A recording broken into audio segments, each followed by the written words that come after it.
શું તમારો જન્મ કોઈ પણ મહિનાની 2, 11, 20 કે 29 તારીખે થયો છે, એટલે કે તમારો નંબરનો સ્વામી ચંદ્ર એટલે કે મૂન છે, તો આ દિવસે જન્મેલા લોકોની 5 ખાસિયત. પહેલું, સપોર્ટિવ. ચંદ્રમાને ઇમોશન્સનો કારક કીધો છે. આ લોકો બીજાના ઇમોશન્સને તરત સમજી શકતા હોય છે, એટલે કોઈ પણ પ્રોબ્લેમનું ઇન્સ્ટન્ટ સોલ્યુશન્સ લાવીને લોકોને સપોર્ટ કરતા હોય છે. કેરિંગ. આ નંબરના લોકોનો ચંદ્ર ફિલિંગ્સ અને ઇમોશન્સનો કારક બતાવે છે, એટલે લોકોની કેર કરવી એનો મૂળ સ્વભાવ હોય છે અને લોંગ ટર્મ સુધી લોકોની સાથે રહેતા હોય છે. ક્રિએટિવિટી. ચંદ્રમાં સાયકોલોજી, ઇમોશન્સ અને ભાવુક એનર્જી ધરાવતો પ્લેનેટ છે, તો આ નંબરના લોકો ખૂબ ક્રિએટિવ, રચનાત્મક અને આર્ટિસ્ટ બિહેવિયર વાળા હોય છે.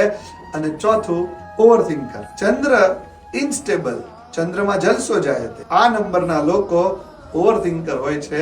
એક કરિયરમાં લોંગ ટાઈમ સુધી નથી રહેતા હોતા. હર 2 કે 5 વર્ષે એમાં પરિવર્તનશીલતા કે ઇન્સ્ટેબિલિટી જોવા મળે છે.